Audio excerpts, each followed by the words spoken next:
Un saludo muy especial a cada uno de ustedes. Es un privilegio para su servidor presentarles una vez más el repaso de la lección de escuela sabática. Les invito a que juntos abramos las sagradas escrituras y dejemos que nuestro eterno Padre nos guíe en este estudio. Oremos. Eterno Padre, Padre de amor, gracias por las grandes verdades que encontramos en tu palabra escrita. Gracias por la luz del conocimiento que alumbra nuestra vida. Y al conocerte aún más, tengamos la seguridad que tus promesas son verdaderas. Rogamos que tu Santo Espíritu nos guíe a través de este estudio. Bendice a cada oyente y que tus palabras sean la medicina que necesitamos. En nombre que es sobre todo nombre, Cristo Jesús, es nuestro ruego. Amén. La lección número 4 tiene como título Jesús, nuestro hermano fiel. Y el día domingo, el título es El hermano como redentor. Y vamos a iniciar con el texto que encontramos en Levítico 25, verso 25. Cuando tu hermano empobreciere y vendiere algo de su posesión, entonces su pariente más próximo vendrá y rescatará lo que su hermano hubiere vendido. Esta provisión lo encontramos en el Antiguo Testamento, específicamente en la ley de Moisés. El Goel o el Redentor representaba al pariente más cercano, un hermano que rescataba. Si alguien se veía obligado a entregar sus propiedades por las deudas contraídas, entonces el endeudado podía solicitar la ayuda de un familiar cercano, aquel que tenía dinero para poder comprar otra vez aquellas propiedades perdidas. Pero muchas veces no eran solamente las propiedades, sino que también la misma persona se entregaba como pago por la deuda contraída. El texto de Levítico 25:47 dice lo siguiente: y se vendiere al forastero o extranjero que está contigo, o alguno de la familia del extranjero, después que se hubiese vendido, podrá ser rescatado, uno de sus hermanos lo rescatará. Si el deudor se entregaba como esclavo para pagar sus deudas, eso sí era un problema tremendo, porque tendría que pasar muchos años antes de librarse de su acreedor, a menos que tenga un hermano rescatador, Goel, el pariente cercano, el que rescata. El pariente, de acuerdo a la ley, estaba obligado a rescatar a un miembro de la familia vendido como esclavo. El concepto de redención, de redentor, era único en el pueblo de Israel. No había otra nación que tuviese esta práctica. Deuteronomio 15:15 dice lo siguiente: te acordarás que fuiste esclavo en la tierra de Egipto, y que el Señor tu Dios te redimió. Y aún más, Éxodo 3, verso 9 dice: el clamor pues de los hijos de Israel ha venido delante de mí, y también he visto la opresión con que los egipcios los oprimen. Por lo tanto, ante la esclavitud que el pueblo de Israel sufría, Dios se presenta como su redentor. Entonces, el concepto de redentor debía estar en la mente de este pueblo de Israel, ya que constantemente Jehová Dios, Él mismo, se presentó como su redentor para este pueblo. En el libro de Ruth encontramos la historia de estas dos mujeres, Ruth y Noemí, y cómo ellas son rescatadas por un pariente cercano. El pariente cercano es Booz. Leamos Ruth capítulo 2, verso 1, donde dice: y tenía Noemí un pariente de su marido, un hombre de mucha riqueza, y de la familia de Elimelech, el cual se llamaba Booz. Por lo tanto, el familiar rescatador, el que iba a redimir aquel que se vendió o se entregó como esclavo por las deudas contraídas, debía tener algunas características. Primero, debía de ser cercano a la familia, un pariente cercano. En segundo lugar, debía ser capaz de redimir, es decir, tener el dinero para poder comprar las propiedades y a la misma persona que se entregó como esclavo. Número 3, estaba obligado el pariente a redimir, a rescatar. Era ya una costumbre en Israel. Y en número 4, debemos resaltar que la redención se completaba cuando el precio final era completado. Entonces, estas son algunas características que encontramos. Levítico 25, quisiéramos leer una vez más, donde dice que si se vendiere al forastero o extranjero que está contigo, o alguno de la familia del extranjero, verso 48, después que se hubiese vendido, podrá ser rescatado, uno de sus hermanos lo rescatará. Por lo que el Goel o el Redentor, de acuerdo a la ley, estaba obligado a rescatar a un miembro de la familia vendido como esclavo. Pero mi hermano, tenemos que decir ahora que hoy existe otra clase de esclavitud. Juan 8:34, el Señor Jesús dice lo siguiente: de cierto os digo, que todo aquel que hace pecado, esclavo es del pecado. Y aquí encontramos esa realidad entonces. Nosotros voluntariamente nos hemos entregado al pecado y hemos venido a ser esclavos del pecado, esclavos del diablo. Pero ahora Romanos 3:24 dice lo siguiente: siendo justificados gratuitamente por su gracia, mediante la redención que es en Cristo Jesús.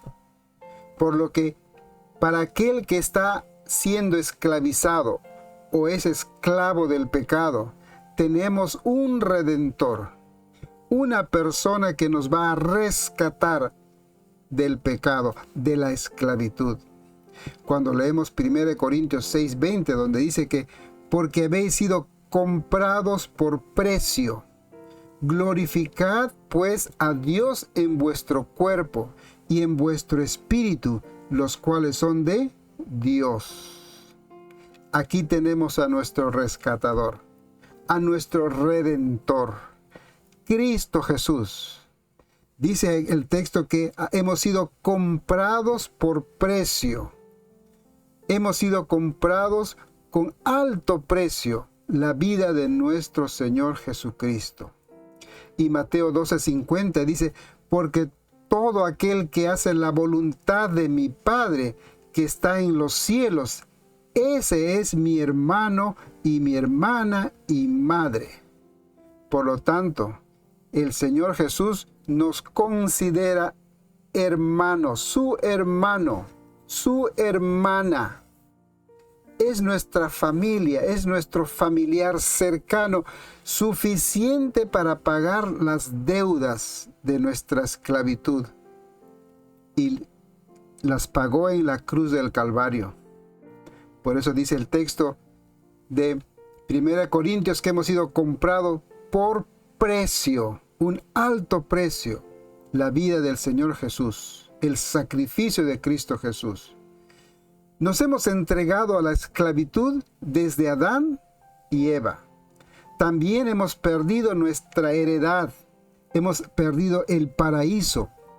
Pero lo que hemos perdido con el primer Adán, lo vamos a recuperar con el segundo Adán, Cristo Jesús, nuestro hermano.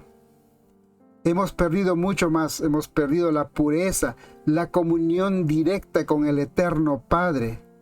Pero con Cristo Jesús, nuestro hermano mayor, todo será recuperado. El Goel representaba aquel que iba a rescatar, y era casi una obligación el rescatar las propiedades o al esclavo. Pero Cristo Jesús nos rescató voluntariamente, por amor y con un precio grande. Primera de Pedro 1, 18 y 19 dice: sabiendo que no fuiste redimidos de vuestra vana manera de vivir, heredada de vuestros padres, con cosas perecederas como oro o plata, sino con sangre preciosa como la de un cordero sin tacha y sin mancha, la sangre de Cristo Jesús. Ese es el precio de nuestro rescate. Cristo pagó el rescate para que seamos libres de la esclavitud. Filipenses capítulo 2, verso 6 dice lo siguiente: el cual, siendo en forma de Dios, no estimó el ser igual a Dios como cosa que aferrarse. Verso 7, sino que se despojó a sí mismo tomando la forma de siervo, hecho semejante a los hombres. Verso 8, y estando en la condición de hombre, se humilló a sí mismo, haciéndose obediente hasta la muerte y muerte de cruz. Mi hermano, Cristo Jesús voluntariamente, por amor, se ofreció a pagar la deuda de nuestro rescate.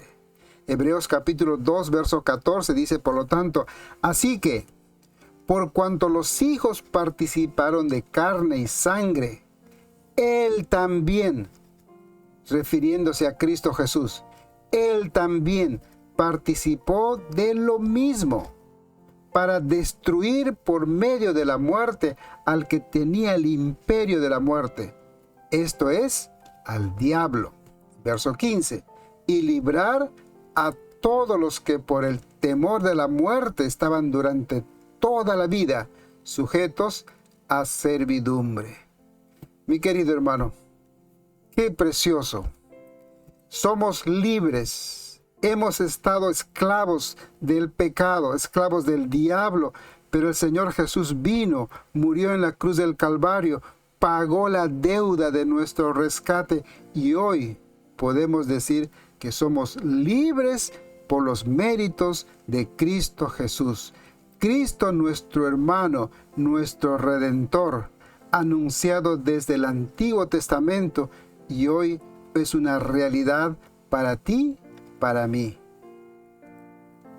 El día lunes el título dice, no se avergüenza de llamarnos hermanos. Y el texto que leemos es Hebreos capítulo 2, verso 11. Porque el que santifica y los que son santificados, de uno son todos.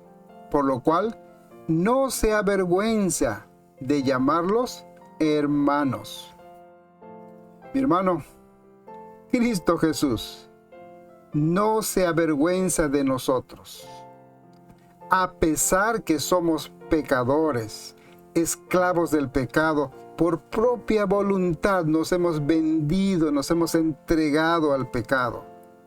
Nos hemos entregado a los dominios del diablo, sabiendo que por nuestra causa sufriría la muerte. El Señor Jesús entregó su vida, sabiendo que por rescatarnos, Él iba a sufrir, sabiendo que Él iba a padecer grande dolor. Por amor a nosotros, Cristo Jesús pagó el rescate. Hebreos capítulo 11, verso 24, la historia de Moisés, donde dice que por la fe Moisés, hecho ya grande, rehusó llamarse hijo de la hija de Faraón. Verso 25, escogiendo antes ser maltratado con el pueblo de Dios, que gozar de los deleites temporales del pecado, Verso 26.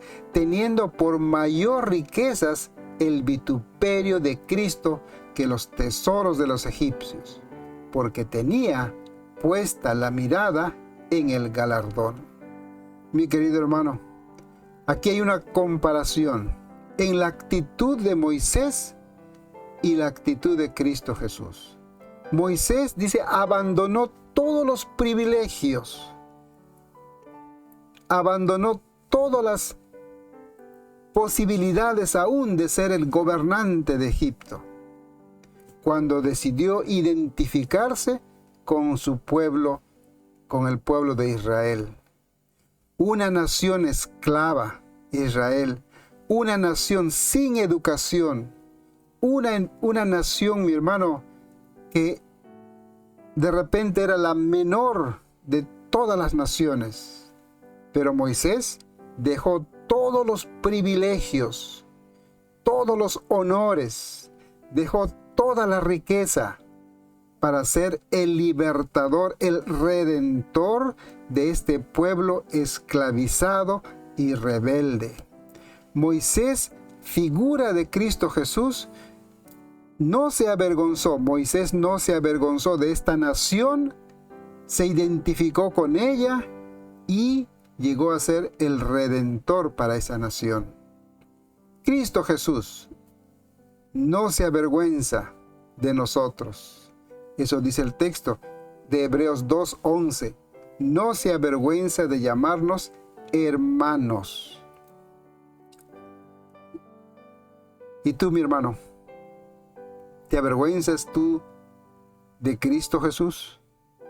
¿Nos avergonzamos de Cristo Jesús? Cuando estamos en medio de gente que no cree, gente burladora, escondemos esta verdad, escondemos la luz que conocemos, no testificamos de Cristo, no hablamos de Cristo por temor, por vergüenza. Aquí hay una lección que tenemos que aprender. Cristo Jesús no tuvo vergüenza de nosotros, de nuestra condición. Y nosotros tampoco debemos tener vergüenza de proclamar al mundo entero de lo que Cristo hizo y hace por cada uno de nosotros. Mateo capítulo 10, verso 32 dice, a cualquiera, puede ser tú, puede ser yo, a cualquiera, pues, que me confiese delante de los hombres, yo también le confesaré delante de mi Padre que está en los cielos. Y a cualquiera que me niegue, podemos decir, y cualquiera que tiene vergüenza de mí delante de los hombres, yo también le negaré delante de mi Padre que está en los cielos. Oh, mi hermano, qué lección tan dura que tenemos que aprender. No avergonzarnos del Evangelio que hemos conocido. No avergonzarnos de nuestro Salvador, Cristo Jesús. Vivir una vida que sea luz y que confesemos y proclamemos su nombre en todo lugar y a todo aquel que no conoce. Hebreos capítulo 13, leemos lo siguiente en el verso 12. Por lo cual también Jesús, para santificar al pueblo mediante su propia sangre, padeció fuera de la puerta. Salgamos, pues, a él, fuera del campamento, llevando su vituperio, porque no tenemos aquí ciudad permanente, sino que buscamos la porvenir. Y 2 de Timoteo 1:8 dice, por tanto, no te avergüences de dar testimonio de nuestro Señor, ni de mí, preso suyo, sino participa de las aflicciones que por el Evangelio, según el poder de Dios. No te avergüences de dar testimonio de nuestro Señor. Y aún Hebreos 13 dice que tenemos que salir pues a Él fuera del campamento llevando el vituperio. No tengamos miedo de testificar por Cristo. ¿Vamos a padecer? ¿Vamos a sufrir por esa causa? pero Cristo Jesús prometió que Él estará con nosotros todos los días hasta el fin del mundo. Segunda de Timoteo, capítulo 1, verso 12, dice: precisamente por eso sufro todas estas cosas, pero no me avergüenzo de ello, porque yo sé en quién he puesto mi confianza, y estoy seguro de que Él tiene poder para guardar hasta aquel día lo que me ha encomendado. Por lo tanto, mi hermano, estas son palabras de ánimo. Palabras, mi hermano, que tenemos que recordar siempre. No nos avergoncemos del Evangelio que conocemos. No nos avergoncemos de Cristo Jesús. Publiquemos, anunciemos, testifiquemos lo que Cristo hace por nosotros, por ti, por tu vida, por tu familia. Testifica, habla. No nos avergoncemos, no callemos nuestra voz, alcemos la voz y digamos que Cristo Jesús viene pronto. Dios quiere que reconozcamos a Jesús como nuestro Dios, nuestro hermano mayor, nuestro Redentor. Jesús, Cristo Jesús, ha pagado nuestra deuda. Como hermano mayor, Jesús nos ha mostrado la manera en que debemos de vivir para que seamos hermanos. Escuchemos esto. Cristo Jesús, nuestro hermano mayor que nos rescata del pecado, que pagó la deuda del rescate. Él nos está enseñando también la manera como debemos de vivir como hermanos.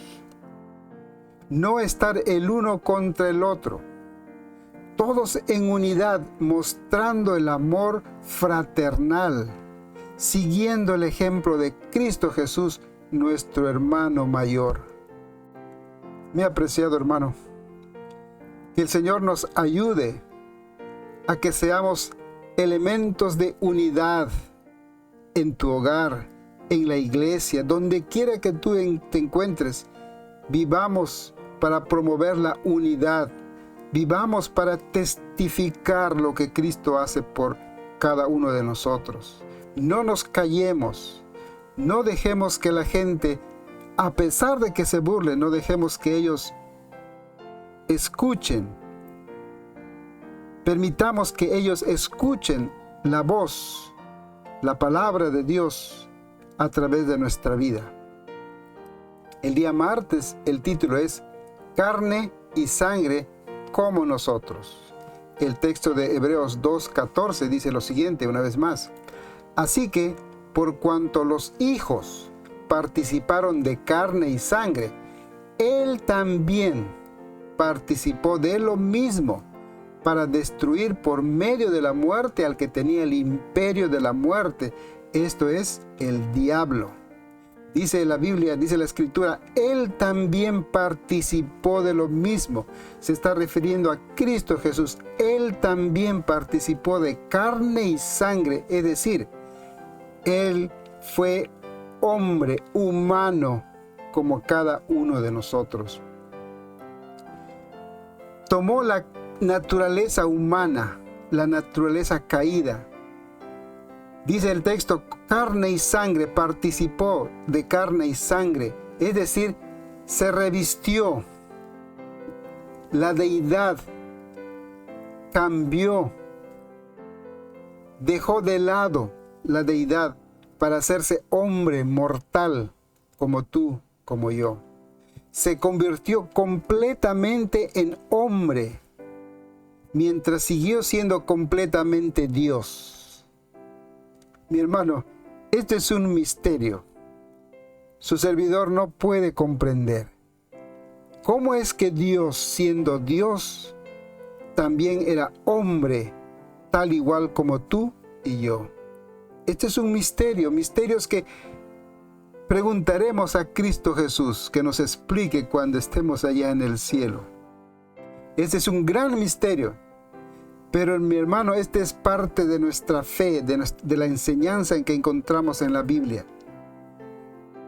La Biblia nos enseña, primero en Hebreos 1, donde dice que Dios acerca de Cristo Jesús dice, mi hijo eres tú. En Hebreos 2, Jesús, al referirse a los hijos de los seres humanos, dice que somos sus hermanos. Es nuestro hermano. La expresión carne y sangre entonces enfatiza la fragilidad de la condición humana. El Padre dijo que Cristo Jesús es el Hijo de Dios, es Hijo de Dios. Está refiriéndose a la divinidad, a la parte divina de Cristo Jesús. Él es Dios, pero también se dirige a Cristo como uno de nosotros, nuestro hermano. Por lo tanto, la expresión de carne y sangre enfatiza la fragilidad de la condición humana bajo el dominio de la muerte. Por eso Hebreos 2:17 dice que para hacerse igual a todos a sus hermanos, Cristo Jesús se hizo completamente humano.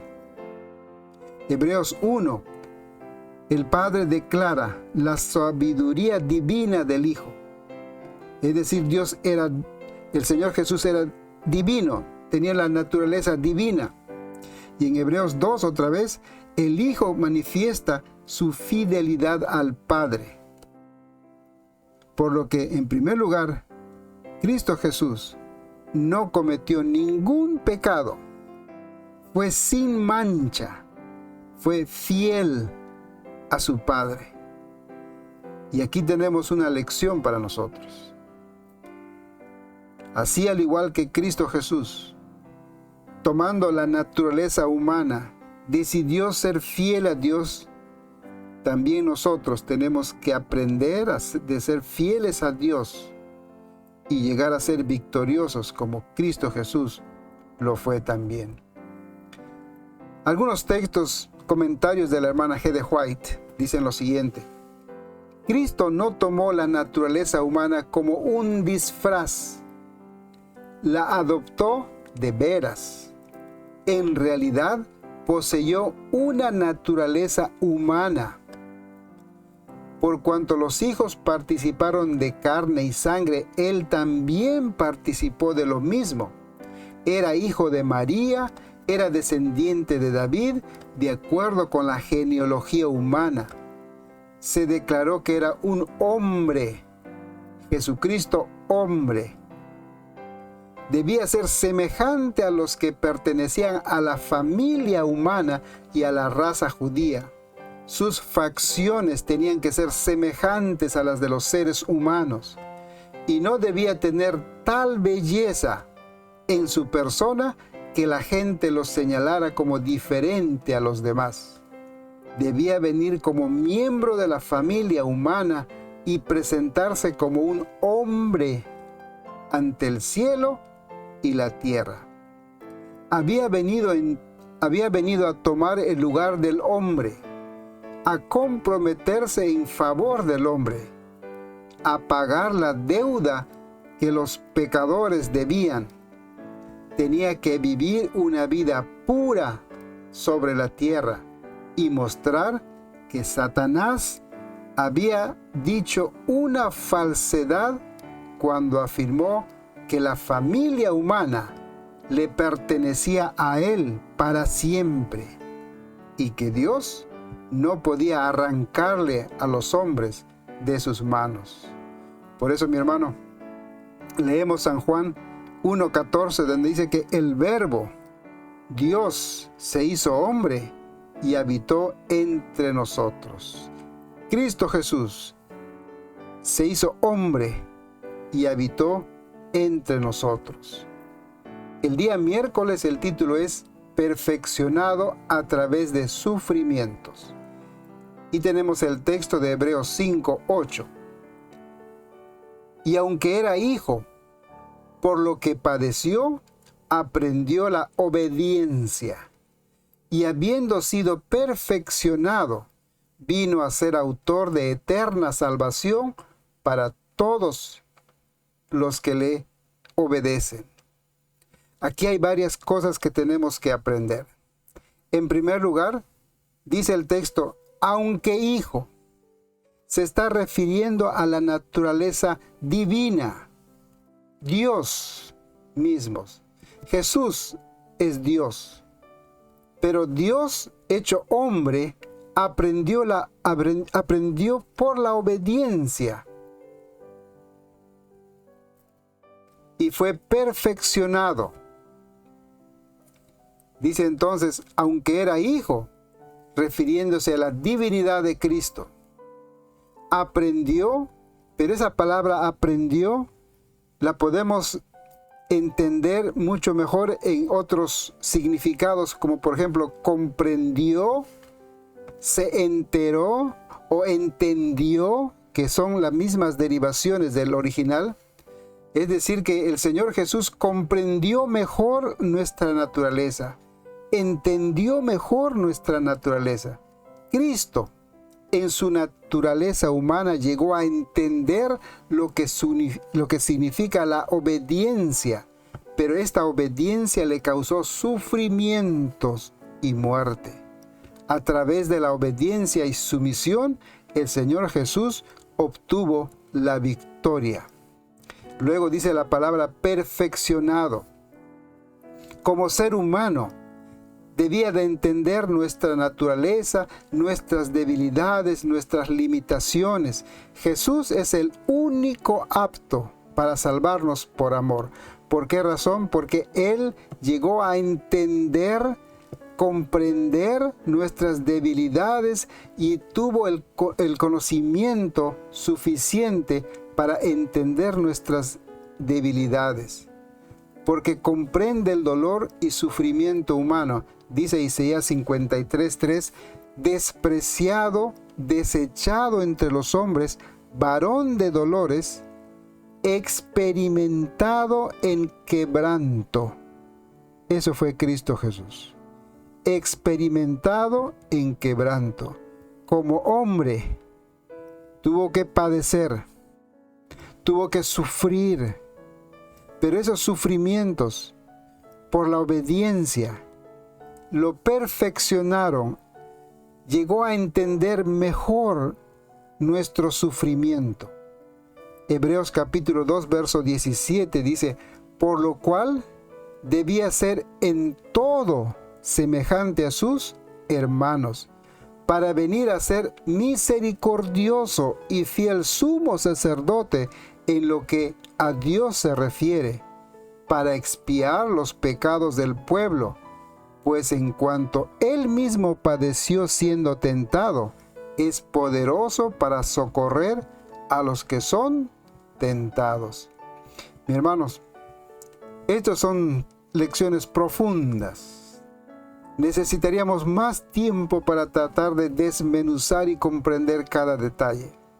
Pero lo cierto es que, dice el texto de Hebreos 2, debía de ser necesario que Cristo Jesús sea semejante a nosotros y que tenga que padecer por su obediencia. Él padezca y el padecimiento lo haga entender mejor, llegue a entender y a comprender mejor nuestra situación, y entonces se convierta en nuestro sumo sacerdote. Fue perfeccionado, dice el texto. Cristo fue como nosotros, resucitó, Él es Dios, y el sufrimiento lo capacita en primer lugar para que nosotros tengamos confianza que Cristo entiende nuestros sufrimientos. Mi hermano, Cristo sufrió, padeció la angustia, padeció la separación de su Padre, todo aquel terrible momento, todas las circunstancias que Cristo Jesús padeció, le ayudaron a entender nuestra naturaleza, y Él venció. Por lo tanto, la actitud de Cristo Jesús a nosotros nos trae confianza y seguridad para que también nosotros miremos a nuestro hermano mayor, a nuestro rescatador, a nuestro redentor, y tengamos también victoria. en su nombre. Cristo Jesús sufrió todo lo que nosotros podríamos sufrir. Él es apto, el único que desde nuestra condición venció.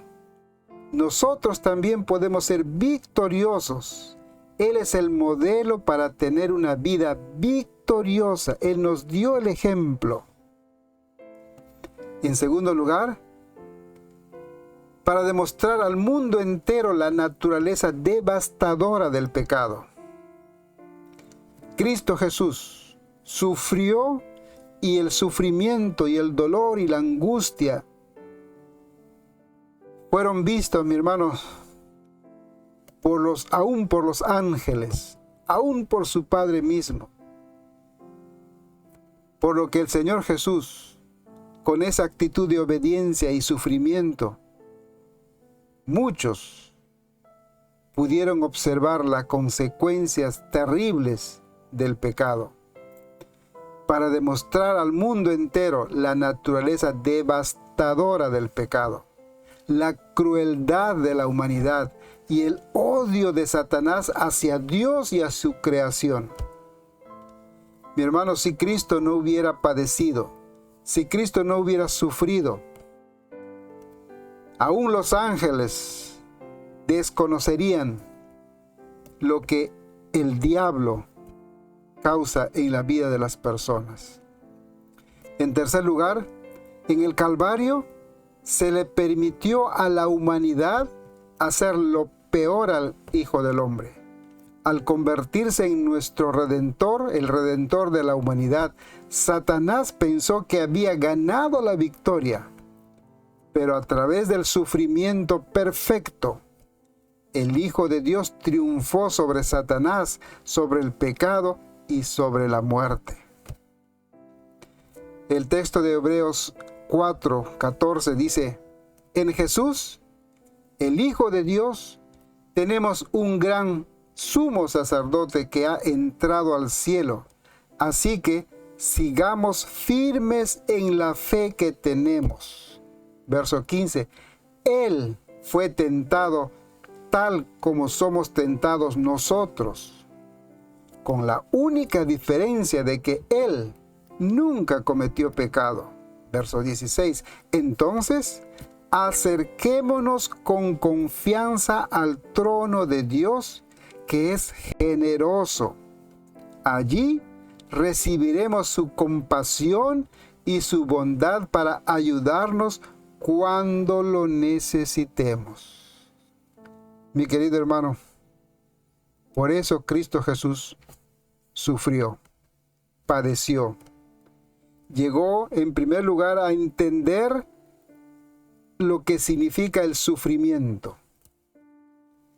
Llegó a entender la razón por qué sufre la humanidad. Y ahora, Él, que nos entiende, está listo a escucharnos cuando vamos a Él, explicándole, contándole nuestras debilidades, nuestras caídas, nuestras frustraciones. Tenemos que ir a Él teniendo la confianza que Él nos entiende, Él nos comprende. Él sabe de lo que es sufrir, Él sabe de lo que es ser castigado por este mundo, Él sabe de lo que es el dolor, Él sabe de lo que es tener angustia, Él sabe, Él conoce todo eso. Él es el único que nos comprende mejor. Él es nuestro Redentor, nuestro Salvador, Cristo Jesús. El día jueves el título es Un hermano como modelo. Y vamos a leer Hebreos 4 de una versión especial, una versión popular. Dice de esta manera, Hebreos 4:1. Fijémonos entonces que nos rodean muchísimas personas que demostraron su fe. Corramos sin fallar la carrera que tenemos por delante. Quitemos de nuestra vida cualquier cosa que nos impida avanzar, especialmente el pecado que nos hace caer tan fácilmente. Verso 2. Fijemos nuestra mirada en Jesús, en quien la fe empieza y termina.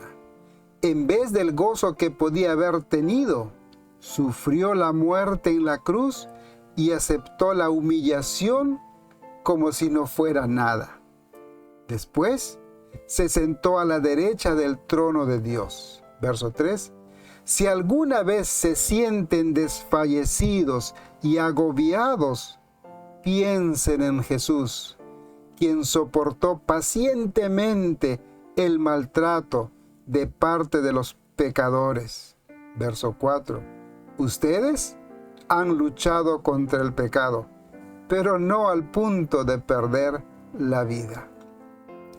Mi apreciado hermano, qué grandes lecciones podemos extraer de este texto. Qué grandes verdades aprendemos en este texto. En primer lugar, dice el texto que tenemos una gran nube de testigos. En esta versión popular dice que nos rodean muchas personas que demostraron su fe. Y específicamente, cuando leemos Hebreos 11, encontramos la lista de los héroes. Héroes de la fe. Todos aquellos héroes que demostraron una fe inquebrantable en Cristo Jesús. Su confianza en Cristo Jesús. Mi hermano, nosotros tenemos que aprender de cada uno de ellos. Tenemos que aprender de cada uno de ellos. Luego dice el texto que debemos de correr sin fallar. No podemos fallar si fijamos nuestra mirada en Cristo, el mejor ejemplo. Él es nuestro ejemplo, el ejemplo mayor que tenemos. Él es nuestro hermano mayor. En estas lecciones estamos aprendiendo muchas cualidades de Cristo Jesús. Él es nuestro sumo sacerdote. Él es el que nos rescata. Él es nuestro hermano mayor, el que tiene compasión de nosotros. Él quiere rescatarnos y salvarnos, librarnos de la esclavitud. Ya pagó el precio con su propia sangre.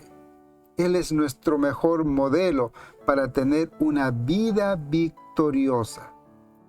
Luego dice este texto que Cristo Jesús es el autor y consumador de la fe, en quien comienza y termina la fe. Oh, mi hermano, hoy en día tenemos que echar mano de la fe. Tenemos que vivir por fe. Tenemos que avanzar por fe. Pero muy pronto, estaremos con Cristo Jesús en las mansiones celestiales. Y todo lo que hoy soñamos será una realidad, porque eso es lo que prometió Cristo Jesús. Y cuando sea una realidad, entonces veremos que aquellas promesas que necesitaban fe para creer que iban a ser seguras, vamos a vivir al lado de Jesús el cumplimiento de nuestra fe. Viviremos al lado de Él por la eternidad como el cumplimiento de nuestra fe. Cristo Jesús, viviremos con Él por la eternidad. La fe habrá cumplido su propósito. Vivir con Cristo Jesús será el cumplimiento final de la fe. Por lo tanto, el texto nos dice que tenemos que ser fieles. Tenemos que ser fieles, constantes en toda nuestra vida cristiana. Pedir al Señor que nos dé la capacidad y el poder de ser fieles y seguir a Él sobre todas las cosas. Tenemos que ser fieles a Él. Es un constante requerimiento, es un constante pedido que encontramos en la palabra de Dios. Que seamos fieles. Es el pedido que Cristo Jesús nos hace. Tenemos que luchar contra el pecado aún hasta la muerte. Aún hasta la muerte. Y el verso 3 dice, Hebreos 4:3, si alguna vez se sienten desfallecidos y agobiados, piensen en Jesús, quien soportó pacientemente el maltrato de parte de los pecadores. Y eso es una lección de nuestro hermano mayor. Tenemos que ser pacientes, perseverantes en este camino que hemos escogido. Hebreos capítulo 2, verso 13 dice: y otra vez, yo confiaré en Él. Y de nuevo, he aquí, yo y los hijos que Dios me dio. Cristo Jesús, nuestro modelo, nos enseña a confiar como Él aprendió a confiar. Dice: yo confiaré en Él. Está diciendo en el texto: yo confiaré en Él. ¿Qué contraste tenemos con la historia del rey de Judá? Del rey que totalmente opuesto a la acción, a la decisión de Cristo Jesús. Segunda de Reyes 16, verso 7, tenemos la historia del rey Acaz. Entonces Acaz envió embajadores a Tiglat-Pileser, rey de Asiria, diciendo: yo soy tu siervo y tu hijo. Sube, defiéndeme de la mano del rey de Siria y de mano del rey de Israel, que han levantado contra mí. Verso 8. Y tomando Acaz la plata, el oro que se halló en la casa de Jehová y en los tesoros de la casa real, envió al rey de Asiria un presente. Oh, mi hermano, el rey Acaz, descendiente del rey David, rey de Judá, ante el peligro de una invasión, este hombre, en vez de oír el consejo de Dios, de ser fiel, él prefirió aliarse con un hombre, aliarse con un rey humano, y fue llevándole los presentes y regalos y oro y plata del templo, y se entregó, se puso como esclavo. Dijo: soy tu siervo y tu hijo. Oh, mi querido hermano, espero que nunca suceda con nosotros. Espero que nunca tengamos esa experiencia terrible después de haber caminado tanto con el Señor Jesús, después de haber conocido tanto acerca del Evangelio. Neguemos, retrocedamos en nuestra vida cristiana, abandonemos el camino. El rey de Acaz rechazó la ayuda y protección del eterno Padre, del eterno Rey, y prefirió confiar en un rey humano, pensando que su numeroso ejército podía defenderlo mejor. Yo soy tu siervo y tu hijo. No lo rechazó a Dios, sino que se sometió a un rey pagano. No solo rechazó a Dios, sino que se sometió a un rey pagano por miedo. Pero mi hermano, Cristo Jesús es el más grande ejemplo de confianza, de entrega, de sumisión plena ante el Padre Eterno. Y creer en las promesas que pondrá a sus enemigos debajo de sus pies. Él creyó. Cristo Jesús confió en esas promesas. Dios el Padre le prometió que pondrá a sus enemigos debajo de sus pies. Y el Señor Jesús padeció, sufrió, aún hasta la muerte en la cruz, confiando en las promesas de su Padre. Eso también nosotros tenemos que hacer. Confiar en las promesas que encontramos en las Sagradas Escrituras. Nuestra confianza en el Padre Eterno debe ser firme, debe ser segura en medio de las dificultades más grandes. Nuestra fe debe ser anclada en la roca que es Cristo Jesús. Mi apreciado hermano, es un gozo, ha sido un gozo. Quisiéramos tener más tiempo de entrar en detalles, pero quiero animarte a que Si tienes alguna duda, alguna pregunta, por favor, mándame un mensaje. Escribe tus preguntas. Comunícate conmigo y estaré muy gustoso, muy alegre de contestar cada una de tus inquietudes y tus dudas. Por lo pronto, que Jehová te bendiga y te guarde. Jehová haga resplandecer su rostro sobre ti y tenga de ti misericordia. Jehová alce sobre ti su rostro y ponga en ti paz. Que el Señor sea contigo, hoy y siempre. Tu amigo y servidor Joel se despide. Hasta otra oportunidad.